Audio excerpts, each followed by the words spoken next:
네, 계속해서 나는 더 영어답게 말하고 싶다 구동사편 설명을 해드리겠습니다. 지난 시간까지 뭔가 일이 잘 된다, 잘 안 된다 이런 것과 관련된 표현들 살펴봤는데 계속 이어서 보겠습니다. 오늘은 86번이고요. back down이라는 구동사를 설명을 드릴 텐데 back이 뒤를 얘기하고요. down은 아래를 얘기하고 기본적으로 현재 입장에서 물러나는 모습, 뒷걸음질 치는 모습을 back down이라고 얘기하죠. 그래서 일을 진행하다가 잘 안 돼서 포기하거나 물러나거나 이러는 모습을 표현할 때 잘 활용할 수 있습니다. 자, 예문 들어보겠습니다. 86. I tried to persuade her to hand the project over to me, but she wouldn't back down. It does show her enthusiasm for the job, so you have to give her credit on that. 네, 그 일을 나한테 넘겨라. hand the project over, hand over, 넘기다라는 뜻이죠. 그렇게 얘기를 하려고 했는데 그 사람이 도저히 물러서질 않는다.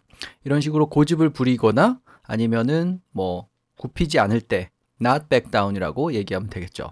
그래서 열정이 대단하기 때문에 그런 거다. 그렇게 B가 얘기하면서 enthusiasm이라는 표현을 썼습니다. 그래서 현재 입장에서 물러나는 그런 모습을 표현할 때 back down도 있고 이 down 대신에 back out을 쓰기도 합니다. 두 가지 구동사 다 비슷하다고 생각하시면 되겠어요. 자, 거기 있는 설명을 제가 읽어보겠습니다. back down, back off, 그리고 back out 모두 비슷한 의미죠, 사실은. back이 뒤로 물러난다는 뜻이기 때문에 뒤에 off나 down 혹은 out을 붙여가지고 포기한다, 물러나다 라는 의미를 적절히 전달하시면 되겠습니다. 보통 여기 쓰인 것처럼 물러나지 않는다, never back down, not back down 이런 식으로 not과 함께 표현을 하는 경우가 많죠. 자, 그 다음에 계속해서 직장 혹은 커리어와 관련된 얘기를 할 때 유용한 구동사들 보겠습니다. 89번 구동사인데요. 자, clock in이라는 구동사가 있어요. 자, 우리가 보통 출근부에 도장을 찍는다 혹은 출근 시간을 기록한다 라고 얘기하는데 출근을 해서 일을 시작하는 거면 clock in이라고 하고 이제 업무 시간이 다 끝났으니까 퇴근한다 라고 할 때는 clock out이라고 이렇게 얘기하죠. 반대로. 그래서 clock in하고 clock out을 얘기하면 몇 시에 일을 시작해서 몇 시에 일을 끝냈는지를 기록한다는, 출근을 몇 시에 했는지, 퇴근을 몇 시에 했는지를 기록한다는 의미가 잘 전달이 됩니다. 자, 영어 들어볼까요?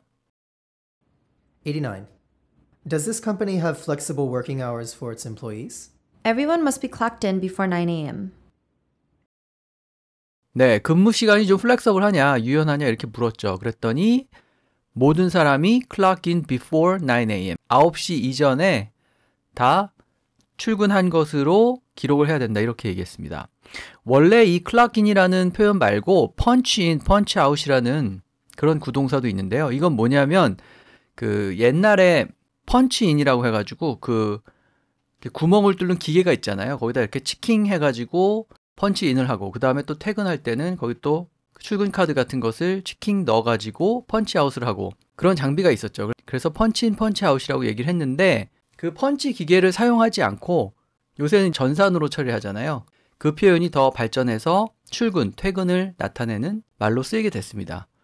그래서 클락인하고 클락아웃을 같이 기억하시면 되는데 예전에 저랑 이제 같이 일하던 원어민이 제가 그 원어민한테 시간당 얼마에 페이를 줬는데 약간 사적인 얘기를 하다가 얘기가 길어져서 자, 이제부터는 그냥 퇴근한 걸로 치고 개인적인 얘기를 하자. 그러니까 더 이상 내가 여기 있더라도 지금부터의 시간은 청구하지 않겠다. 이제 이런 의미로 Let's clock out and talk about 뭐뭐뭐 이런 식으로 저한테 얘기를 한 적이 있어요. 그러니까 그럴 때 clock out을 활용하면 되는 거죠. 이제 퇴근한 걸로 기록을 한다라고 할 때 clock out이라고 하는 거고 출근한 것으로 기록한다고 할 때는 clock in을 쓰면 되겠습니다. 우리말 출퇴근의 대안이 될 수 있는 표현이라고 생각하시면 되겠습니다. 그 다음에 90번으로 가면 stand in for 구동사가 있는데요. 다른 사람의 업무를 대신한다. 누구누구의 빈자리를 대신해 주다라고 할 때 쓸 수 있는 구동사입니다. 영어 들어볼까요? 90. Who's responsible for your work once you take your annual leave? John will stand in for me while I'm on vacation, so everything will be taken care of by him. 네, 연가 가는 동안에 누가 대신할 거냐 이렇게 물었죠. 그랬더니 John이 대신한다. John will stand in for me 이렇게 얘기했습니다. 이 표현을 그냥 하나의 덩어리로 기억하시면 됩니다. 누구누구 will stand in for me 이렇게 말하면 누가 나를 대신해서 일을 해줄 거다라는 뜻이죠. 밑에 해설을 좀 읽어볼 텐데요. 예를 들어서 뉴스를 보면은 이제 주말 뉴스는 평일 뉴스를 진행하던 사람과 다른 사람이 진행하는 경우가 있죠. 그럴 때 예를 들어서 존이 원래 진행을 하는데 오늘은 존 대신에 저 마이클이 진행합니다 라는 말을 영어로 할 때 I'm Michael standing in for John today 이렇게 얘기하는 거 들으실 수 있습니다. 그럴 때 stand in for를 활용하면 되는 거죠. 그래서 어떤 사람의 업무를 대신한다고 할 때 누구 대신 일한다라고 할 때 유용한 그런 구동사입니다. 자, 그 다음에 92번 구동사인데요. 역시 직장 커리어와 관련된 내용인데 자, 회사에서 직급이 높아진다고 할 때 뭐 우리가 알고 있는 승진하다라는 그런 be promoted라는 표현이 있습니다만 자주 들을 수 있는 관용 표현에 move up the corporate ladder가 있어요. move up이라는 구동사를 기억하는 것도 중요한데 corporate ladder라는 같이 따라다니는 표현을 기억하는 것도 매우 중요합니다. 영어로 한번 들어볼까요? 92. How do you feel about working at a conglomerate? The hours are long, but if I work hard, I can move up the corporate ladder. 네, conglomerate, 대기업에서 기업 집단에서 일하니까 어떻냐 이렇게 물어봤죠. 그랬더니 일이 많긴 하지만 열심히 하면은 빨리 승진할 수 있다. I can move up the corporate ladder. corporate ladder를 타고 올라갈 수 있다 이렇게 얘기한 거죠. 자, 밑에 해설을 좀 읽어볼 텐데요. move up이나 climb up은 말 그대로 높이 올라간다는 뜻이죠. corporate ladder는 뭐냐면 ladder가 사다리이기 때문에 기업에서 직급 체계, 뭐 사원에서 대리되고 과장되고 부장되고 뭐 이렇게 하는 이 직급 체계를 마치 사다리를 타고 올라가는 것에 빗대어 얘기하기 때문에 그런 기업에서의 직급 체계를 corporate ladder처럼 얘기하는 겁니다. 그래서 move up the corporate ladder라고 하면은 회사에서 직급이 올라간다, 승진한다 라는 의미가 되죠. 그래서 말씀드린 것처럼 move up만 기억하지 마시고 승진한다는 의미로 쓰실 때는 move up the corporate ladder, corporate ladder까지 같이 꼭 기억을 하시기 바랍니다. 자, 93번 구동사인데요. 자, 어떤 업계에 발을 들인다고 할 때 get into 구동사를 아주 쉬운 구동사인데 적절히 활용해서 표현하면 됩니다. 자, 예문 들어볼까요? 93. You weren't an actor back then, so how did you get into the movie industry? Well, I was already famous as a comedian, so many producers invited me to their auditions.